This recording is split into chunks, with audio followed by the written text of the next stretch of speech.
En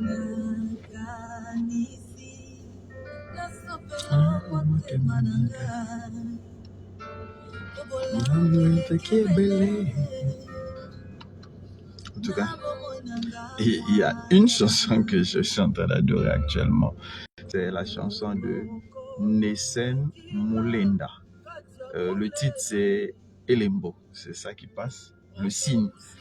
Et j'adore cette chanson parce que je trouve que c'est vraiment une adoration. C'est vraiment une adoration. On sent Jésus est omniprésent dans toute la chanson. Vraiment, elle reconnaît l'œuvre du Christ dans sa vie.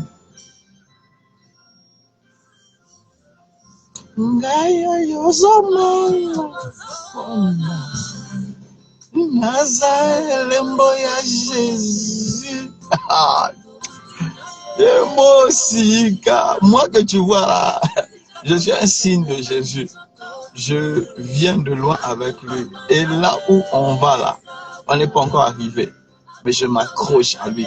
Shalom, shalom. Shalom, shalom. J'ai un message pour te conduire le long de ton week-end pour lequel tu vas te mettre à méditer.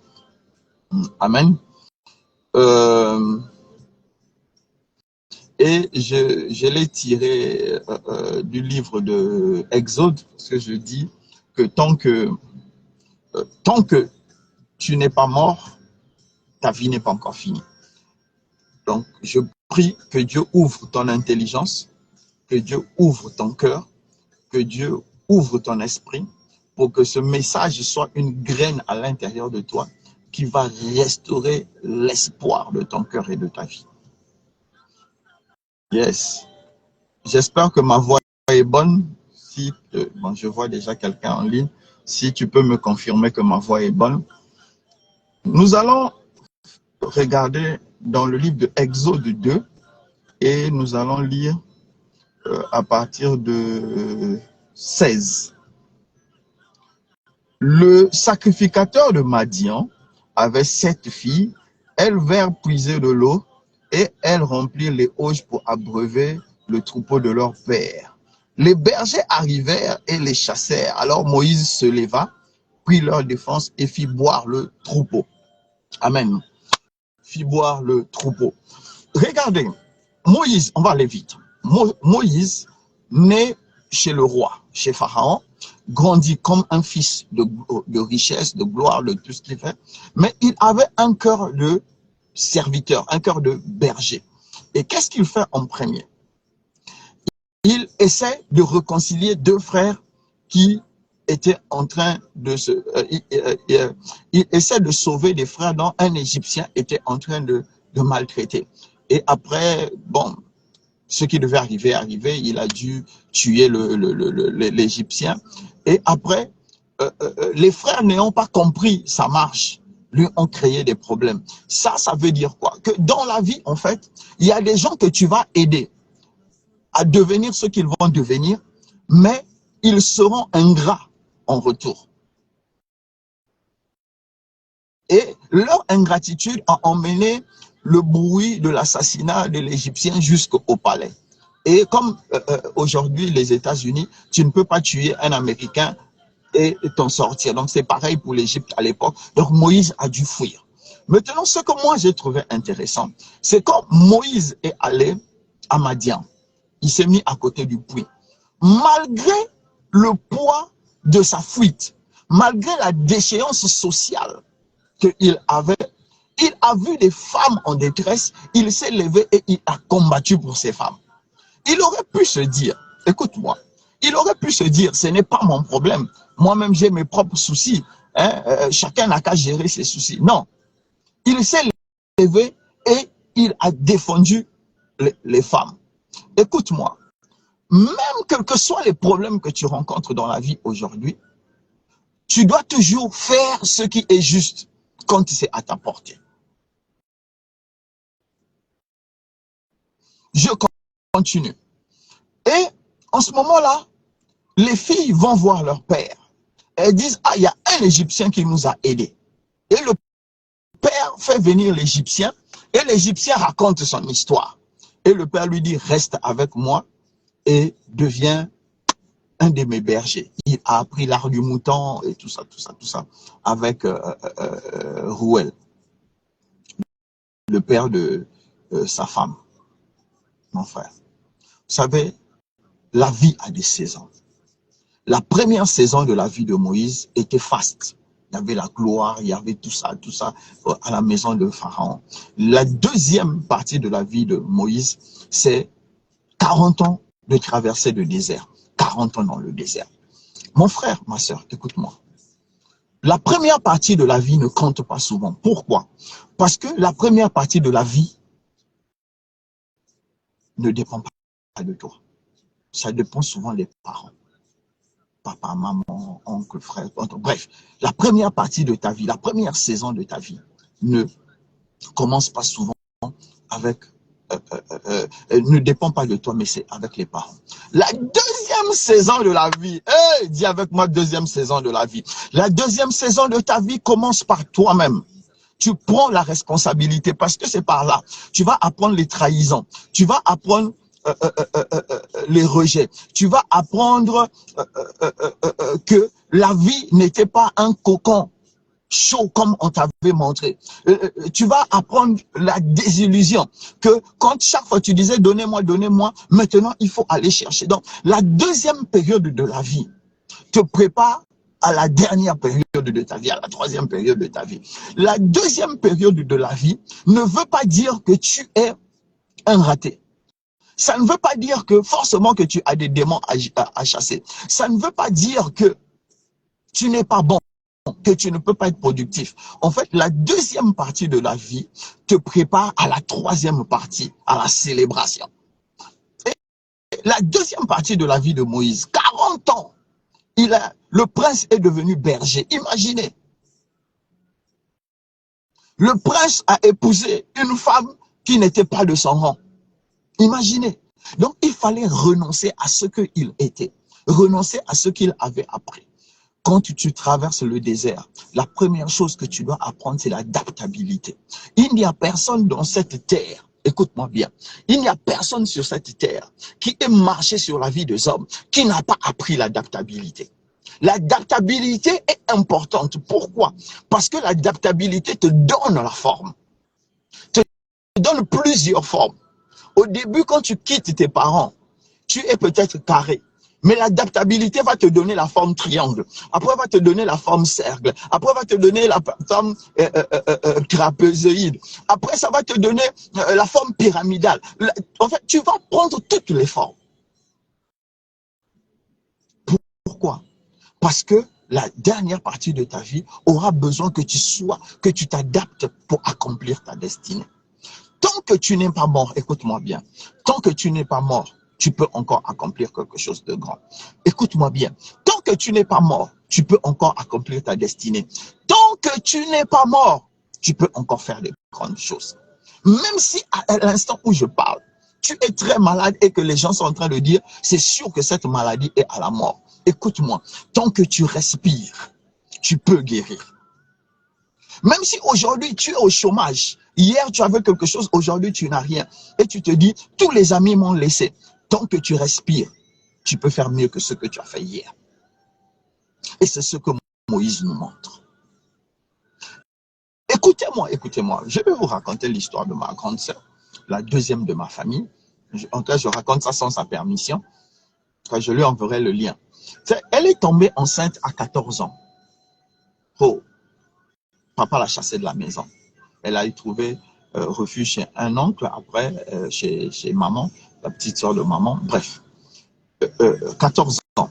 Aujourd'hui, elle a 2 masters. Elle vit en France, elle travaille dans une mairie. Aujourd'hui, elle a 2 masters.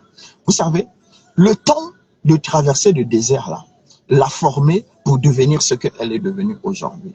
C'est une grande prieuse aujourd'hui.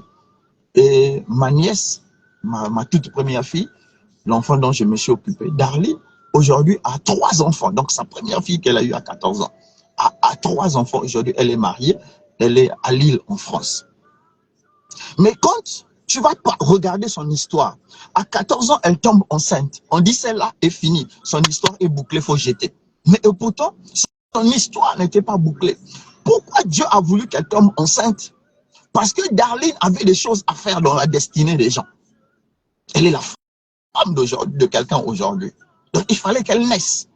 Vous comprenez que chaque période de traversée de désert, ce sont des pierres que Dieu met dans la vie d'une personne. Des pierres qui serviront à d'autres personnes demain. L'expérience que tu acquiers pendant ta traversée de désert, c'est ça que tu vas enseigner aux gens demain. Les capacités que tu es en train d'acquérir aujourd'hui dans la traversée de désert, c'est ça que tu vas servir aux gens demain. J'ai l'habitude de vous dire.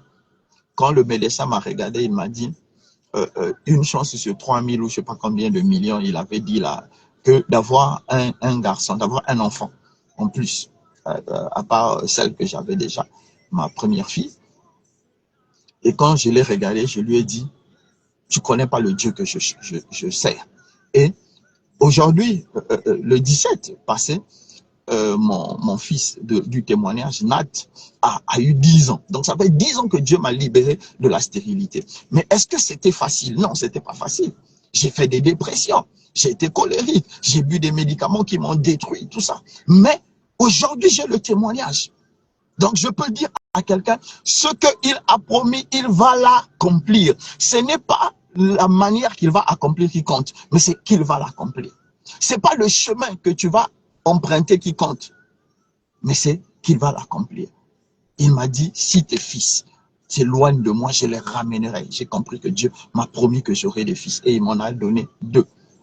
Il y a Nat et Maël. Maël, on ne l'attendait même pas. Moi, je m'étais dit, j'ai déjà Géno, j'ai Nat, moi ça me va. Dieu a ajouté pour montrer qu'il est le Dieu qui remplit. Donc, je vais te dire ceci. Tant que tu n'es pas mort, ne tue pas ton espérance. Tant que tu n'es pas mort, ne décide pas de devenir quelqu'un de mauvais parce que ça ne va pas chez toi. Parce que si Moïse avait été insensible à ce que les femmes étaient en train d'être maltraitées par des bergers, on ne l'aurait pas emmené chez Rouel, il ne se serait pas marié, il ne serait pas devenu berger et il n'aurait pas rencontré le buisson ardent. Donc, chaque période difficile que tu traverses, peu importe le nom de la période, peu importe la couleur de la période, peu importe l'ampleur de la période, il y a une chose que tu ne dois jamais tuer en toi, c'est l'espérance. Il y a une autre chose que tu ne dois jamais tuer en toi, c'est qu'est-ce que cette période est en train de m'enseigner. Beaucoup s'enfoncent, se retrouvent dans la 3e période de leur vie avec des remords, avec des colères, avec vide, parce que pendant la traversée des déserts, ils n'ont pas compris que Dieu était en train de les former. Au lieu de chercher la leçon de Dieu, ils ont passé leur temps à se morfondre. Et ils rentrent dans la 3e période, ils échouent le reste de leur vie. La 2e période de la vie te prépare à la 3e période de la vie. La 2e période de la vie te prépare à la 3e période de la vie. Il faut bien entendre. Ça fait longtemps que je suis sur terre. J'ai vu beaucoup de choses. J'ai vu des gens riches devenir très pauvres. J'ai vu des gens qui ont eu un héritage de près de 11 milliards se retrouver avec rien, endettés, en moins de 10 ans. J'ai connu toutes ces choses-là. J'ai vu des ministres qui aujourd'hui qui ne sont rien, qui étaient tout puissants hier. J'ai connu tout ça. J'ai vu des serviteurs de Dieu que j'ai enviés, que j'ai acclamés. Aujourd'hui, même mon bonjour, j'hésite de leur donner. Pourquoi? Parce qu'ils n'ont pas compris. Tu peux traverser le désert en ayant l'argent, mais il y a autre chose qui te touche. Tu peux traverser le désert avec un emploi, mais il y a autre chose qui te touche. Tu peux traverser le désert sans emploi, sans argent, parce que Dieu est en train de t'enseigner. Chaque chose que tu es en train de rencontrer aujourd'hui, mon frère, ma soeur, c'est pour que Dieu tire de toi le meilleur. Il a dit, tu es comme l'or. Il faut que tu passes au feu et qu'il puisse t'épurer pour que ce que tu vas produire puisse être apprécié. La traversée du désert, ça ne veut pas dire que tu vas être délivré. Vous savez, il y a beaucoup d'Américains, quand on dit, quand je prends par exemple mon petit garçon Maël, quand il fait les choses des enfants, c'est pas la délivrance qu'on va lui faire. Il a besoin de grandir, il a besoin d'être éduqué. C'est pas une délivrance. Donc, il y a des choses que tu vas rencontrer dans la vie. Tu n'as pas besoin de délivrance. Tu as besoin juste de grandir, de que ton état mental, ton état spirituel puisse atteindre une adéquation, un équilibre parfait avec la période. Et en ce moment-là, tu auras traversé cette période. Il y a beaucoup de choses, on n'a pas besoin de délivrance. Il y a beaucoup de situations, on n'a pas besoin de délivrance. On a juste besoin de grandir à l'intérieur, de grandir spirituellement pour équilibrer les choses et on passe au niveau suivant. C'est pourquoi je vais te dire, tant que tu n'es pas mort, tu peux encore faire des grandes choses. Tant que les hommes t'ont rejeté, ça veut dire que tu peux devenir quelqu'un de grand. Parce que ceux qui n'ont jamais été rejetés, il est difficile qu'ils deviennent grands. Ceux qui n'ont jamais souffert, il est difficile qu'ils fassent des grandes choses. Ceux qui n'ont jamais travaillé des jours et des jours sans se reposer ne peuvent pas accomplir des grandes choses. Vous savez, aujourd'hui, notre culture est la culture de la facilité. On veut que tout nous vienne à point. Mais la vie n'a pas changé parce que nous voulons changer. La vie nous emmènera toujours quelque part. Et je dis toujours, comment je sais que quelqu'un va accomplir des grandes choses? C'est quand je lis sa souffrance. Parce que la souffrance est un signe indicateur qui ne trompe presque jamais que tu vas accomplir quelque chose de grand. Moïse, on dit, cet Égyptien nous a aidés. Oh, I love it. Oh, Siri, je ne t'ai pas demandé. Oh, voilà. Excusez-moi, je vais finir par là. Et au verset 22, elle enfanta un fils qu'il appela du nom de Gershom, car il dit, j'habite un pays étranger. Hey, j'adore cette partie. Écoute, Moïse fait un enfant, le premier. Il appelle, j'habite un pays étranger. Ça veut dire que là où je suis là, je ne suis pas à ma place, mais j'ai produit. Est-ce que quelqu'un comprend? En fait, on peut être dans le désert et être productif. Je suis à l'étranger, mais je suis productif. Tu me vois, non? Est-ce que tu comprends? Suis un peu le film, tu vas comprendre. Quand tu me vois, je suis dans le désert, je suis à l'étranger, mais je produis. C'est ça que Moïse a dit. Je suis au Bénin, je suis congolais. C'est vrai que je suis béninois maintenant d'adoption, mais je suis congolais. Et je traverse des temps difficiles. C'est pas parce que je ne crie pas. Je traverse des temps difficiles. Je ne suis pas encore rentré dans la troisième partie de ma vie. Je suis encore dans le désert. Quoique je suis à la fin du désert. Mais je suis productif. J'ai produit Gershom. Je dis, j'ai produit quelqu'un. J'ai produit quelque chose. J'ai produit une œuvre. Mais je l'ai fait à l'étranger, dans un pays étranger. Et c'est ce que je dis. Dans le désert dans lequel tu es, tu peux produire toi aussi. Le désert là est étranger à ta personne. Le désert là est étranger à tes aspirations. Le désert là est étranger à ta destinée. Mais pendant que tu es dans le désert, tu es capable de produire quelque chose. Ouais, c'est difficile. C'est pas qui a écrit ça. C'est difficile d'Adi. Oui, c'est difficile. Vous savez, si c'était facile, tout le monde irait au sommet. C'est parce que c'est difficile. La difficulté est le filet qui permet de faire la différence. Ceux qui croient en eux et en Dieu traversent le filet de la difficulté. Ceux qui ne croient pas en eux et qui ne croient pas en Dieu restent en dessous du filet. C'est comme j'ai l'habitude de dire, il n'y a pas beaucoup de place au sommet. Seuls ceux qui sont forts arrivent au sommet. Seuls ceux qui peuvent se surpasser arrivent au sommet. Car au sommet, il n'y a pas beaucoup de place. Donc il y a des filtres à chaque niveau. Et les filtres permettent aux autres de rester en bas et aux autres de rester en haut. Vous connaissez ce que nous disons, les gens ont l'habitude de dire, les riches deviennent de plus en plus riches et les pauvres deviennent de plus en plus pauvres. Pourquoi? Parce qu'il y a le filet que les pauvres n'arrivent pas à dépasser. C'est un choix. Qu'est-ce que tu veux faire de ta vie? Qu'est-ce que tu attends de ta vie? Quand tu es dans le désert, investis, je dis toujours, dans ton cerveau, investis dans tes compétences, investis dans ta vision pendant que tu es dans le désert. Le jour où la porte va s'ouvrir, quand tu vas voir le buisson ardent, tu seras prêt. Quand Moïse a rencontré le buisson ardent, il était prêt. La Bible dit, il a voulu contourner le buisson ardent pour voir quelle était cette magie, quel était ce phénomène, quelle était cette chose. Tu vois, il n'a pas eu peur parce que moralement, mentalement, il était prêt. Mais toi, le jour où tu vas voir le buisson ardent, tu vas fuir parce que tu as refusé d'être prêt. Moïse était prêt à tout parce que il avait connu les vertes et les pas vertes. 40 ans de royauté, 40 ans de traversée de désert. Un jour, Dieu ouvre toujours. Il n'y a pas cet homme sur terre qui va dire que Dieu ne lui a pas ouvert une porte. Souvent, les gens ne voient pas la porte parce qu'ils ne sont pas prêts. à entrer par cette porte. Ou parfois la porte, quand elle est ouverte, ils méprisent cette porte parce qu'ils se disent, avec ce que j'ai connu, avec ce que je suis, ce n'est pas cette porte par laquelle je peux passer, alors que c'est cette porte-là. Ça va aller.